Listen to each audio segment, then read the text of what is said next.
Estamos de volta com o programa Vivência nessa sexta temporada e se estendendo aí, por mais um mês. Dessa vez nós temos a alegria, o prazer de ter aqui conosco o Marco Aurélio, ele que é professor, já estou botando patente dele no conhecimento político para um cargo político, de alta patente, inclusive presidente. Na realidade, ele que é professor, comentarista político, lida com essa questão do conhecimento em diversas áreas e é uma alegria em poder tê-lo aqui conosco em mais essa edição do Vivência. O Vivência que conta com o apoio da Assartic, que é a Associação dos Artistas de Caruaru, e também da Expresso Filmes. Então, você que está nos acompanhando a cada quarta-feira, não esqueça de deixar aí o seu comentário, de deixar o seu like, que isso tudo ajuda o canal, se inscrever, nos dá uma força. E então, seja bem-vindo, Marco Aurélio, muito bom tê-lo aqui conosco no Vivência. Olha, Paulo, muito obrigado pelo convite. Eu já vou dando aqui para o internauta que nos acompanha boa tarde, boa noite, bom dia ou boa madrugada. Porque no formato da internet, a gente é a pessoa que vai consumir o vídeo, ela vai, é on demand, né? Então, onde ela estiver, na hora que ela estiver. Mas é um prazer estar mesmo no Vivência. Eu sou um fã, acompanho os outros programas que você já vem fazendo. E, ao mesmo tempo, é muito bom poder bater um papo, né? Porque troca de ideia é algo que a gente consegue transferir hoje para todos os lugares que a gente está. Então, nesse momento aqui, nesse palco, poder bater esse papo é muito bom. E a Rádio Cidade, eu acho que ela acabou, de alguma forma, proporcionando essa experiência que foi vivida do podcast, que era só áudio, para a imagem, porque ela acabou juntando na prática isso, Tudo bem que a Jovem Pan veio antes, mas, inclusive, para você, que tem um programa todas as tardes, de segunda a sexta, de 1h da tarde, você já foi vivendo ali essa experiência do rádio ir para a parte televisiva, que não deixa de ser essa proposta do podcast. Então, você já estava vivenciando isso também. É verdade. Lá na Rádio Cidade, no Cidade Entrevista, de 1h da tarde, a gente tem essa... Que eu também sou fã e acompanho. É verdade, a gente tem essa experiência, a gente chama lá de experiência Rádio Cidade, que é muito interessante. Você estar num lugar de rádio e tem toda a liberdade do rádio e, ao mesmo tempo, ter a imagem da TV. Várias entrevistas, Paulo, a gente às vezes está falando e aí pode botar uma foto, inserir um pequeno vídeo durante a entrevista e ilustra. Principalmente, às vezes, um professor vem com explicação, uma cena emblemática, a gente consegue passar essa experiência para o espectador, ouvinte e telespectador. Então, essa simbiose que a internet proporciona e que aqui no Vivências a gente também está experimentando, ela veio para ficar. As pessoas percebem que essa barreira da bidimensionalidade ela está se transformando em tridimensional. Enfim, é o futuro. É isso aí. Ele vem hoje para tratar de um tema delicado e que permeia, o nosso cotidiano já desde sempre, mas principalmente nos últimos anos, que é essa questão política, como a gente entender melhor o pensamento do que é esquerda e do que é direita, como equacionar na vida prática, algo que tem dado tanta confusão, às vezes trazido desentendimento e separação entre membros da própria igreja, entre membros da própria família. Então, a gente vai tentar entender um pouco mais o que é que está acontecendo no mundo, inclusive no campo filosófico, no campo das ideias, que para dividir melhor, eu queria que você já começasse explicando o que é ou como se originou o anarcocomunismo. A gente vai também para o outro lado daqui a pouco e vai trazer isso para a realidade brasileira, mas de início, que coisa é essa aí, que pensamento é esse que chama-se anarcocomunismo, melhor falando? Olha, Paulo, tem umas coisas bem interessantes nesse processo. É porque essas ideias filosóficas já permeiam o pensamento humano, principalmente europeu, desde ali o iluminismo. Do iluminismo para cá, as correntes foram sendo desenvolvidas. Porém, aqui no Brasil, é interessante, não que não houvesse antes, não tivemos grandes pensadores ou ativistas. Mas, do ponto de vista da popularidade ou popularização, esse processo é um processo relativamente recente. Talvez depois da internet, onde os grupos que eram muito minoritários, são muito endêmicos, eles conseguiram se proliferar e ampliar a sua mensagem.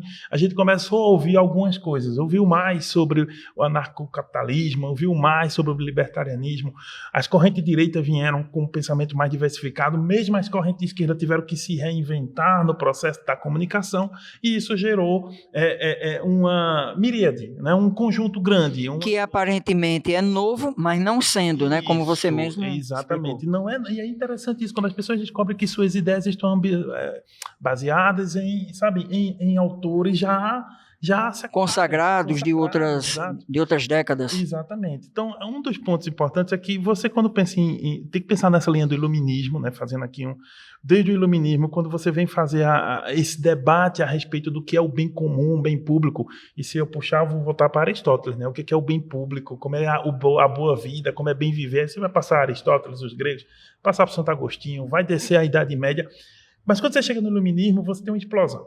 Você vai começar a discutir os direitos do homem, tá? E vocês vão discutir isso em Locke, por exemplo, um grande autor liberal. Vocês vão discutir um Voltaire explicando que o direito de falar alguma coisa é defensável até a morte. Vocês vão passar por um Rousseau que vai explicar a ideia de que o ser humano era bom, mas a sociedade é corrompida, então temos que corrigir a sociedade.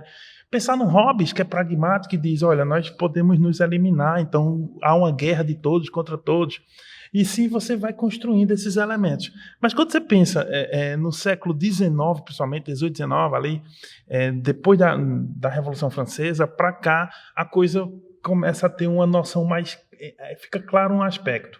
O aspecto do que é esquerda, do que é direita. Isso começa a fazer sentido. Né? Lá na Assembleia Francesa, exatamente a Assembleia... É onde se pontua, né, essa origem do conceito daqueles que sentavam de um lado, do outro, exato, exatamente do parlamento. O parlamento, quem ia para um lado ficava os esquerdos jacobinos, o pessoal contrário à direita, e a direita queria conservar o status quo, a esquerda queria modificá-lo. Também a noção do que é progressista e conservador vai nascer aí.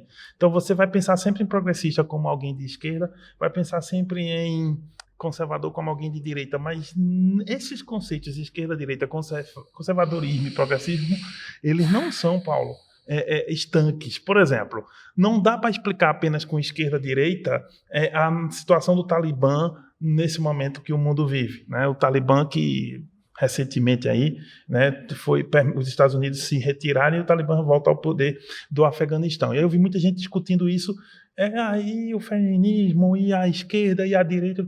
Gente, não é bem o conceito aí que resolve. Ali tem outras tradições culturais e outras discussões políticas que vão ajudar a gente a elucidar o processo. Inclusive por questão até geográfica mesmo, né? De outras... milenar, inclusive, né? Porque ali são outras tradições que interferem no processo. Claro que os Estados Unidos vêm com sua ideia de democracia ocidental, mas não resolve o conceito puro esquerda-direita. E o conceito conservador progressista também não é resolvido totalmente ali. Só para mostrar que essas caixas que a gente estabelece, esses trabalhos, ou esses elementos, elas não são estanques, elas não resolvem tudo. Indo para a tua pergunta, a questão do anarcocapitalismo, do anarquismo e do anarcocomunismo, basicamente é uma corrente que busca, no primeiro momento, um ideal de liberdade muito amplo, muito ávido. Eles buscam a liberdade muito profundamente e eles rejeitam a autoridade. O que se encontra ali, quem é um anarquista, é uma corrente considerada ali, no primeiro momento, de esquerda, mas era uma corrente para além do comunismo. Seria, se você quisesse pensar numa tabela ou numa régua, eles estariam na extrema esquerda, considerando que o comunismo já é bem à esquerda também. Mas, naquele momento, o anarquismo, inclusive, criticava o comunismo. Marx enfrentou muito dos anarquistas, Bakunin, enfim, houve muitos embates, Paulo, porque a efervescência intelectual era muito forte. Esses homens eram homens de teoria, de ideia. Claro que com o tempo os movimentos foram ganhando força. E essas teses se estabeleciam assim mesmo, né? Nessas discussões, nos grupos de estudo, mas que proporcionava esses ultra, né, acabar surgindo, digamos. Exatamente. Essas linhas mais... Essas linhas, exatamente. Quando eles partiam para uma perspectiva mais prática, aí é claro que eles tinham esse os movimentos se irrompiam na realidade factual, ou seja, faziam movimentos específicos, lutavam, se agrupavam, criavam os movimentos. Agora, no primeiro momento, em tese, o anarcocomunismo ou anarquismo, ele traz a ideia de ser contrário à autoridade e contrário ao Estado. Então, é uma luta contra o Estado, de um modo geral. E eles não reconheciam no Estado autoridade e legitimidade, porque a concepção de contrato social, no fundo, sempre se trata disso. Contrato social. Por que nós devemos obedecer a uma instituição, a autoridade estabelecida? Por quem, para quem e por quem? Esses elementos eles criticavam tanto que eles entendiam que não havia esse porquê, esse para quê e esse o quê.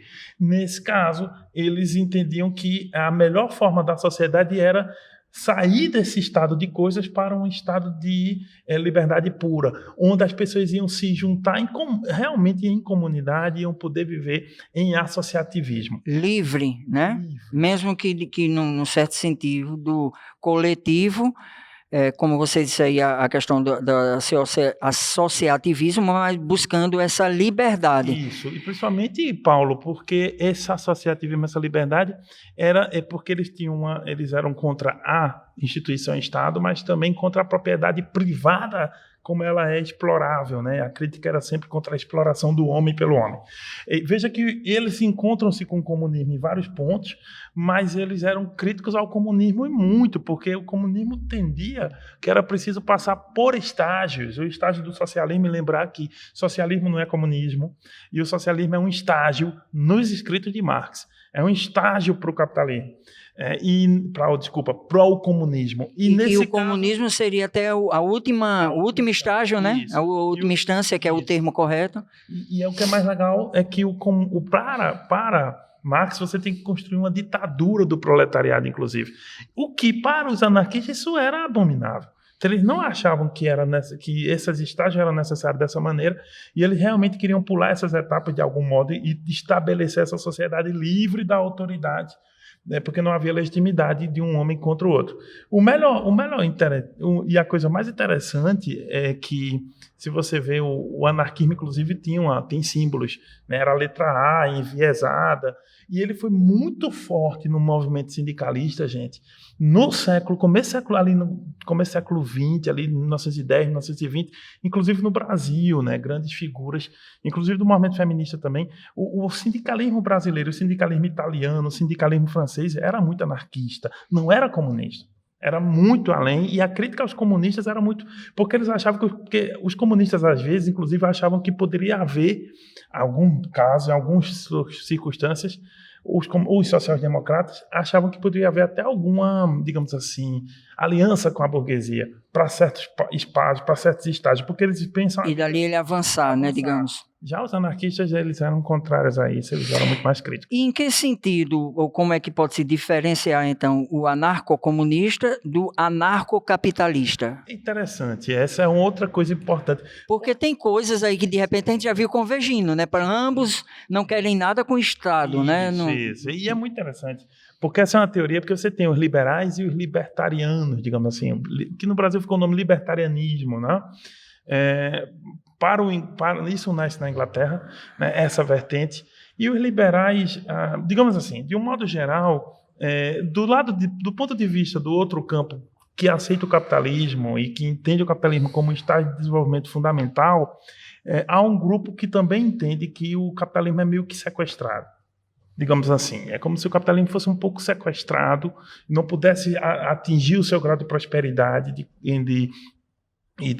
prosperidade enfim, que as pessoas pudessem ter a melhor vida possível, porque ele é dominado, gerenciado e castrado, entre aspas, pelas próprias instituições, o Estado, por exemplo. Então, o anarcocapitalista nasce com essa profunda ideia de que a liberdade ela deve ser do indivíduo. É um individualismo metodológico, então ele entende que o indivíduo é o centro, né? E ele se encontra com o anarquismo tradicional, óbvio, na ideia de contrariedade ao Estado, na ideia da liberdade profunda de cada um tomar as decisões da sua vida. Só que o anarquismo é coletivista, enquanto que o anarcocapitalismo é muito mais individualista, embora ele reconheça que se os indivíduos tiverem interesse de construírem comunas, é possível. Em tese, eles não ficam contra, mas eles entendem que as melhores decisões são sempre... Comunas no sentido mais puro, né? Que é no sentido de comunidade. E não comunas no sentido, já puxando para o soviético, mesmo aquele soviético. Naquela forma de que chamado de sovietes comunas, não.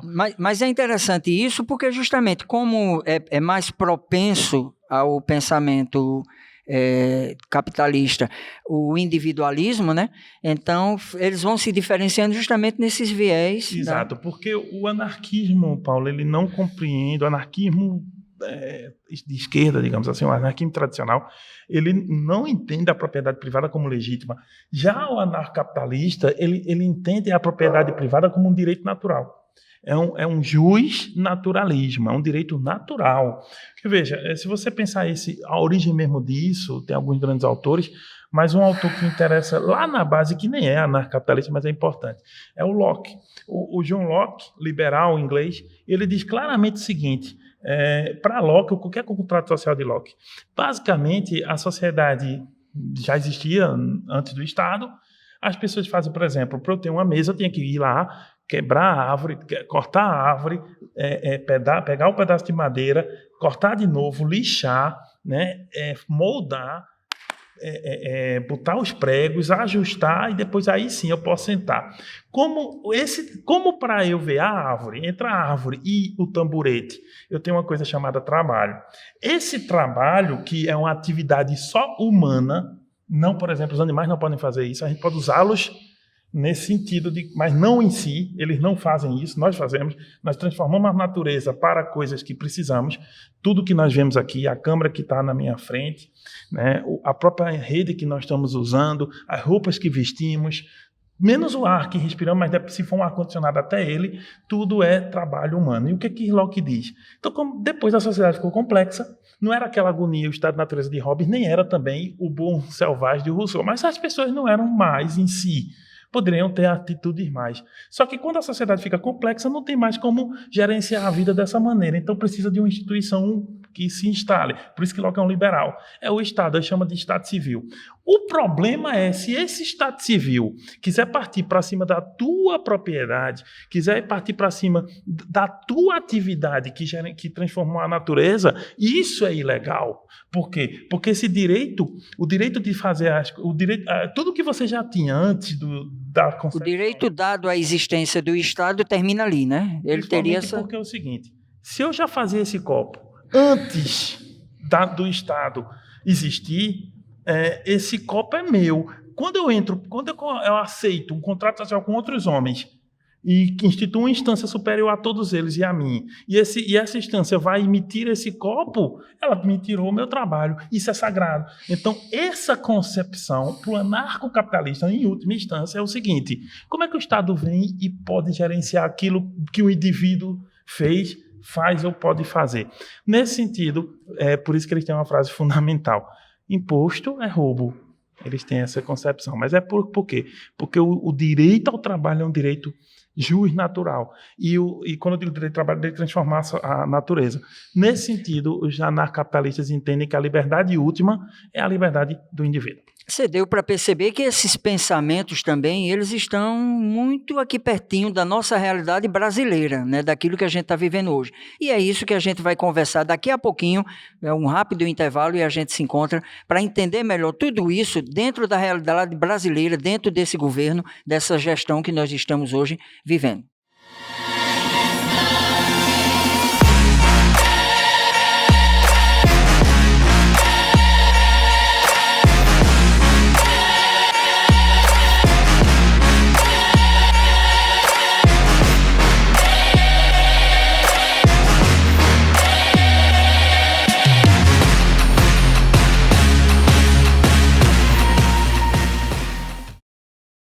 Estamos de volta com o Vivência e o que a gente quer saber agora é o seguinte: esse governo, né, Bolsonaro, a gente percebe que ele recebe influência maior, né, de um desses segmentos.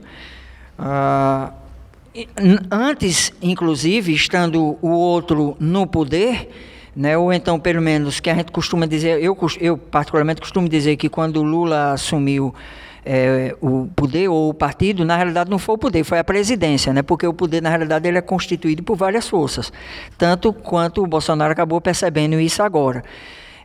Mas, na sua opinião, para o povo de casa e eu também entender melhor, essa gestão atual, o governo Bolsonaro, recebe mais influência de que linha de pensamento? Olha, essa é uma pergunta boa, muito bacana, Paulo. Porque é o seguinte, óbvio, nenhum governo é puro, ideologicamente falando, porque um governo é constituído, como você colocou, de forças que estão na sociedade, que estão ali em busca dos seus interesses. Agora, todo governo tem um núcleo duro, né? Então, assim, quando o PT esteve no poder, o Brasil se tornou um país socialista? Não, nem o PT é um partido socialista. Em seus estatutos, em suas práticas, isso não corresponde. Mas mesmo assim, socialistas estiveram coligados ali, né, se identificavam com algum pedaço do governo, alguma parte dele. Do ponto de vista do atual momento da política brasileira, é verdade, é a mesma coisa. O Bolsonaro trouxe algumas questões importantes para dentro do governo. Primeiro que quem é a pessoa do presidente? E aqui no Brasil nós somos muito personalistas, né? Lembre-se que o presidencialismo brasileiro dá muito poder à centralidade do presidente da República.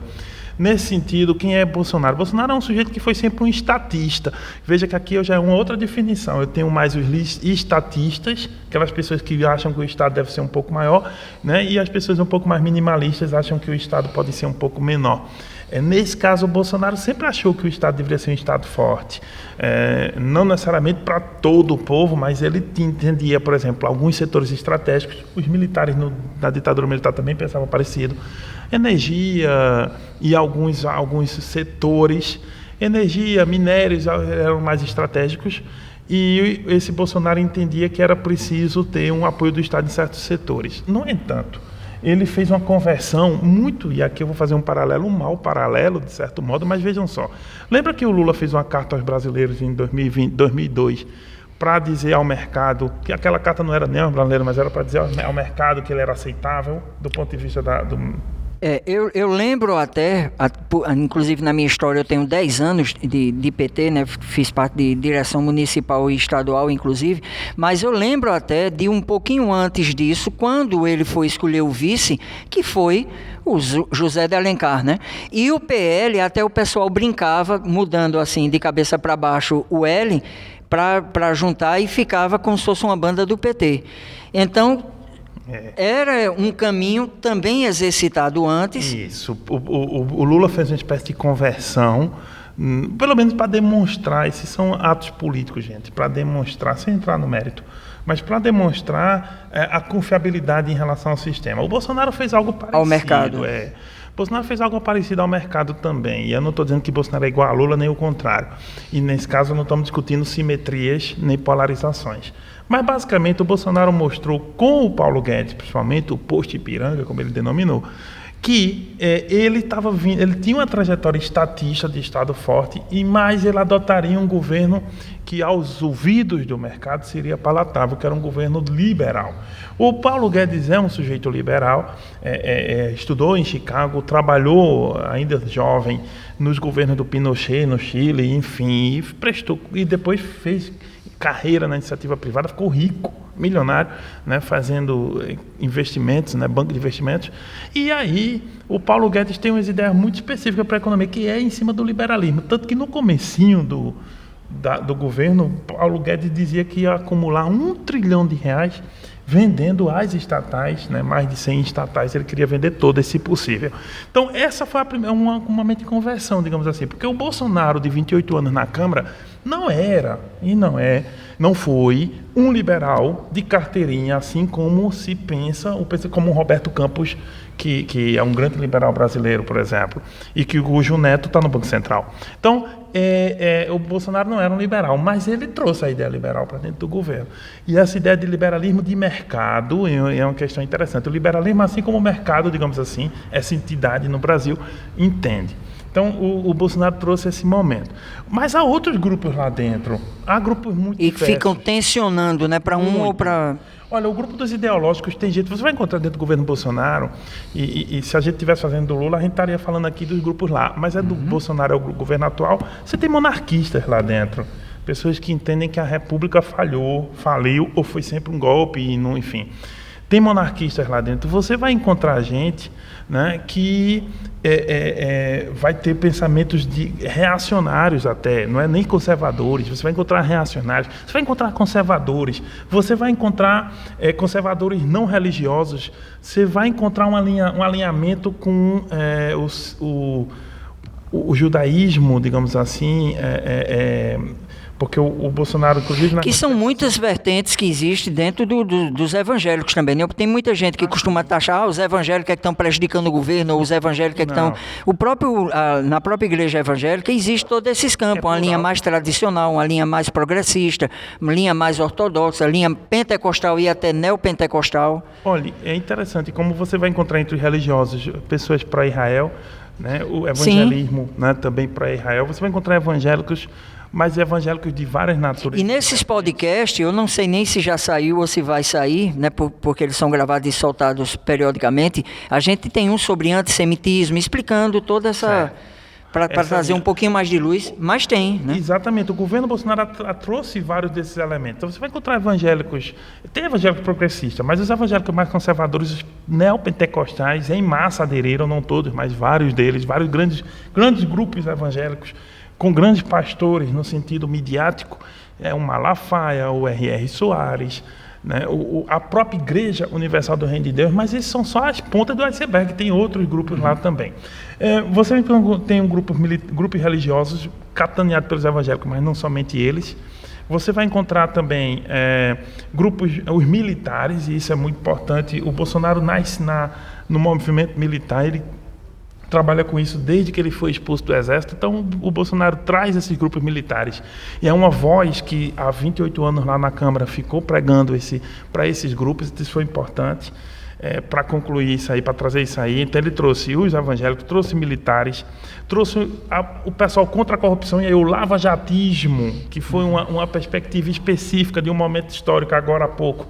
Esse pessoal veio, portanto que o Moro veio para o governo, depois ele não precisa mais tanto do lavajatismo e ele expulsa o Moro, ele se desentende com o Moro dentro o Moro não, o lavajatismo desembarca do governo, mas os lavajatistas, digamos assim, os adeptos, ficaram lá com o Bolsonaro. Daquele divórcio com o Moro, no dia que Moro falou da Polícia Federal, fez aquela saída estrondosa, o Moro saiu sem ninguém. Você observe que o Bolsonaro venceu essa batalha.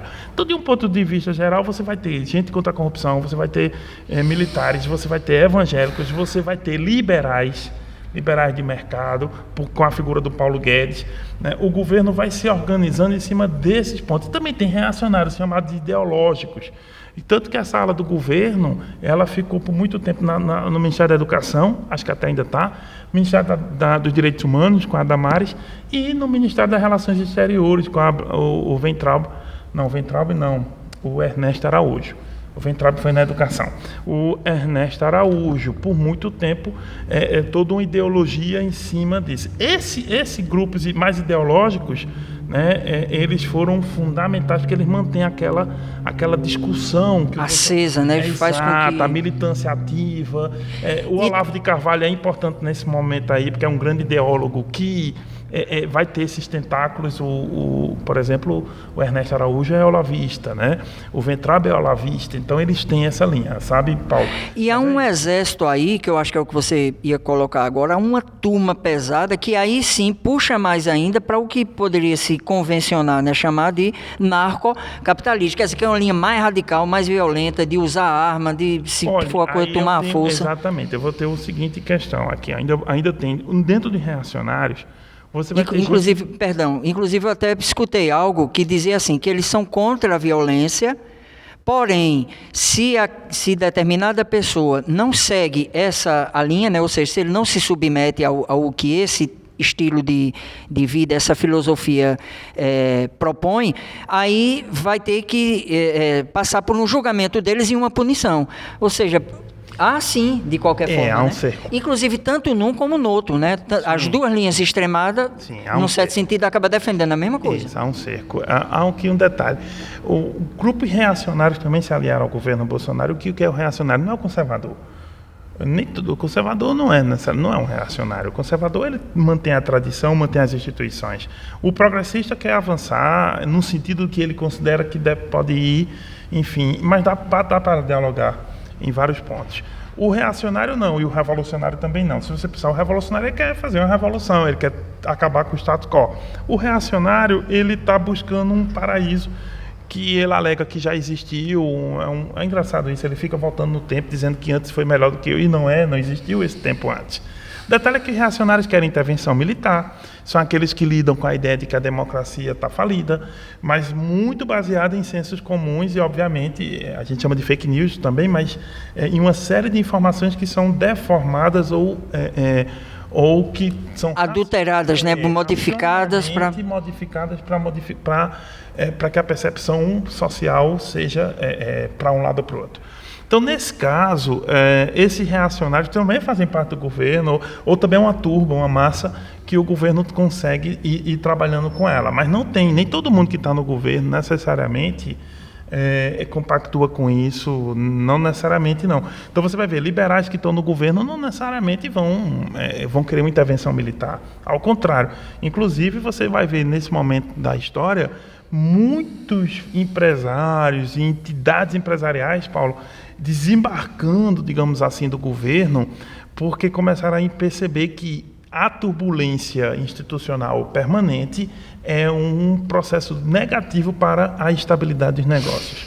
Então, veja, os negócios, quem mantém um negócio sabe que precisa ter tempo para investir. Por exemplo, se eu vou fazer uma lanchonete em Caruaru, mas eu acho que o prefeito da cidade vai mudar a lei do alvará, eu acho que o governador vai dizer que agora o imposto vai aumentar. Gera uma insegurança, né, que para quem precisa ter um planejamento... Você vai desembolsar lá 100 mil reais, não precisa ser rico não, vamos pensar em 100 mil reais, você pegou suas economias de um trabalho de 20 anos, põe 100 mil reais ali numa lanchonete, ou enfim, e... esses 100 mil reais é todo o dinheiro que você tem. Se você, de certo modo, perde isso, quer dizer, você quer investir para ganhar no prazo de 10 anos. E se a tua segurança não permite isso, então tu vai pegar o dinheiro e não vai fazer aquilo. Então, a segurança dos negócios depende um pouco de estabilidade. E estabilidade política é o grande sentido do poder. Pensa aqui em Maquiavel. Maquiavel sempre dizia, conquistar o poder não é tão difícil. Difícil é mantê-lo.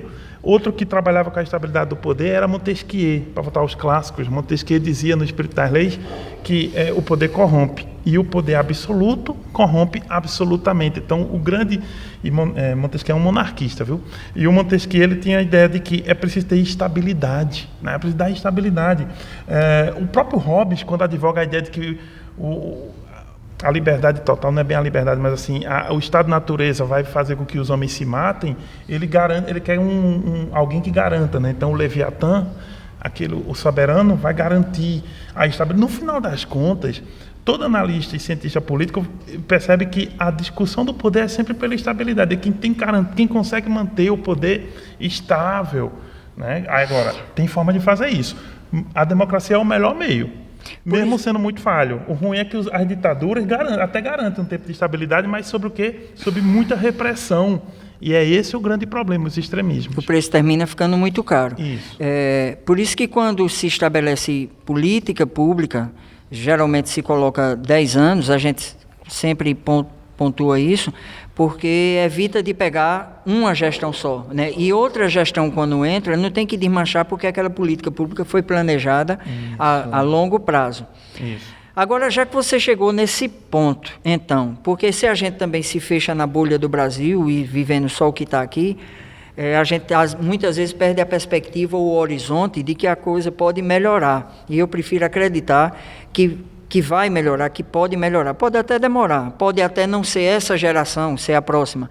Mas pensando na democracia, pensando num governo mais eficaz, pensando no governo com mais ética, numa sociedade com mais transparência, Existe essa possibilidade, a gente consegue ter, mesmo que em outros lugares no mundo, uma experiência onde se concilia você ser liberal num ponto, mas no outro ponto, ou você desenvolver o capital, mas ao mesmo tempo pensar na sociedade, você ter um certo controle de áreas estratégicas enquanto governo, mas ao mesmo tempo abrir o espaço para o comércio em outro. O que é que existe de exemplo, digamos assim, no mundo dando certo, e embora que a gente tenha que respeitar as peculiaridades de cada região, mas ainda assim é possível ter uma sociedade, um governo que não seja necessariamente nem muito propenso ao anarcocomunismo ou anarcocapitalismo, porque parece que fica esses polos brigando entre si, que só existem eles, né?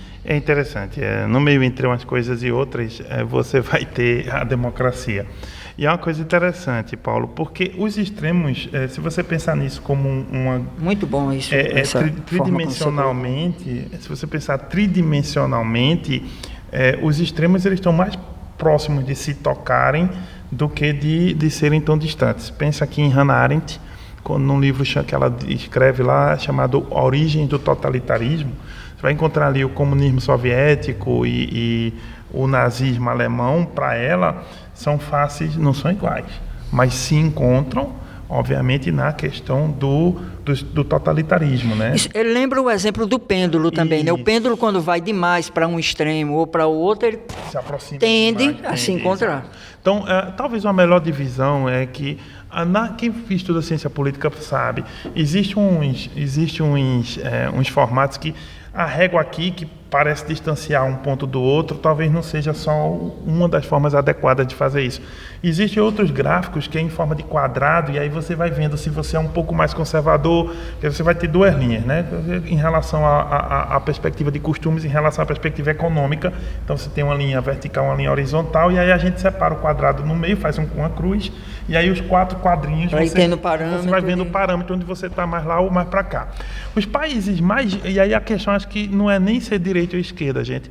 Talvez o que você esteja perguntando com muita clareza é como é que a gente pode ter uma sociedade mais justa? E aí eu vou citar algumas situações. Primeiro, o John Rawls, um autor liberal de igualitarismo, mas é um liberal igualitarista, digamos assim, quase um comunitarista.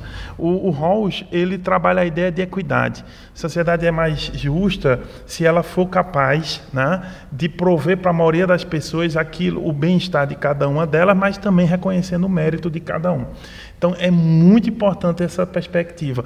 O Rawls entende que as condições de partida devem ser relativamente as mesmas, então o filho do juiz não deve estar numa partida, porque quando a gente vai para a vida real, o filho do gari está muito distante do filho do juiz. Então, se o filho do gari terminar o ensino médio, já é maravilhoso. O filho do juiz, a gente sabe que vai terminar o ensino médio, minimamente. Então, assim, as condições de partida serem mais ou menos igualitárias e o resto seria o mérito. O Rawls, ele fala no véu de ignorância. E é uma pergunta que eu faço ao ouvinte, ao espectador. Paulo, se você fosse nascer numa sociedade, você queria uma sociedade de que tipo? Uma sociedade onde 90% das pessoas têm 10% da renda ou o contrário? Ou ela seria mais ou menos a renda mais ou menos igual para todo mundo, ou, não que não fosse totalmente igual, não, isso não existe, mas que ela fosse mais ou menos igual, que as oportunidades fossem só para os homens ou só para as mulheres. Só que aí eu te pergunto por quê? Porque você não sabe se você vai nascer homem ou mulher, você não sabe se vai nascer no Afeganistão ou em Nova York, você não sabe se vai nascer no Ibura, um bairro mais pobre, ou em Boa Viagem, um bairro mais rico. Então, o que você, provavelmente, a maioria das pessoas reivindicaria a ideia de que, não, professor, é melhor uma sociedade um pouco mais nivelada. É isso que o Rawls chama de véu de ignorância. Uma sociedade, se a gente não soubesse onde a gente fosse nascer, a gente não ia querer uma sociedade tão desigual. Embora eu dissesse a você, 1% da sociedade vai ser muito rico. Eu tenho chance de nascer um rico, mas é 1%. Não é também uma sociedade mais nivelada. Essa é a proposta de Rawls. Então, se você olhar direitinho, países que vão mais ou menos nessa ideia de desigualdade social, e esse é o segredo, sabe por onde a gente encontra caminhos por aí?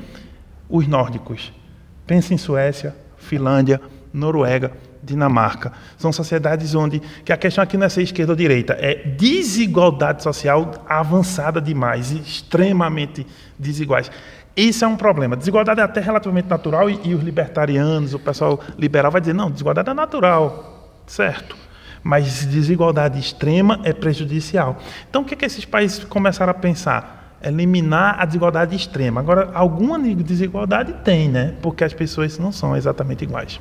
É importante salientar que esses países, inclusive essas nações que ele citou, comparado com o Brasil, né, tem muito mais tempo. Né? Então, são nações que passaram por muitas guerras, muitos problemas, muita dificuldade para também chegar onde chegou. Não é uma explicação assim tão simplista, mas de algum modo também tem isso, né? Então, é torcer que o Brasil realmente, aí, nas próximas gerações, que a gente vá cada vez mais buscando essa equidade e para quem sabe alcançar. Encerramos, estamos na reta final, ele vai fazer os agradecimentos deles e também deixar uma dica boa aqui de leitura, gente, entre as muitas que ele tem, mas já registrando o agradecimento aí a Expresso Filmes e a Assartic, a Associação dos Artistas de Caruaru, pela força, pelo apoio que ambos estão dando aí para esse podcast chegar até você. Não se esqueça de deixar o seu comentário, o seu like, de se inscrever no canal, porque isso nos ajuda, né? Deixa sugestões aí de próximos convidados, né? Alguma dúvida a gente passa para ele, e agradecer mais uma vez pela sua audiência. Marco Aurélio, obrigado mais uma vez pelo carinho, né? Por ter aceitado o convite, por toda essa gentileza. Esse espaço é seu para se despedir com os agradecimentos e também para sugerir aí para nós, né, essa leitura aí, para trazer mais luz para o nosso entendimento. Olha, Paulo, é um grande prazer estar aqui com você, e também esse lugar simbólico onde a gente está. Pode dizer onde está? Sim, sim. Estamos no Teatro João Lira Filho, gente, nesse momento, devidamente sanitarizados aqui com as regras de segurança, mas assim, é um lugar emblemático, histórico, para a arte caruaruense, para a arte pernambucana e para a arte brasileira, sabe? Então, isso, para fazer parte de um palco desse, é de uma imensa alegria e honra para mim. Olha, como dica de leitura, tem muitos. A gente citou o Rawls, então poderia dizer, né, o livro do Rawls, O Contrato Social, né, que é o livro do Rawls por excelência, né, sobre justiça, tá? Um livro de 1971. Mas eu vou em outro caminho, além do Rawls, que vocês podem pegar o livro dele e tal. Tem um grande autor sobre democracia, é o Robert Dahl, tá? Robert Dahl, que tem um livro chamado A Poliarquia, maravilhoso. Mas esse livro aqui específico dele se chama A Democracia e Seus Críticos. Democracia, como diz o Churchill, é o melhor, veja, é o pior dos modelos políticos, depois de todos os outros que foram testados e foram ainda piores.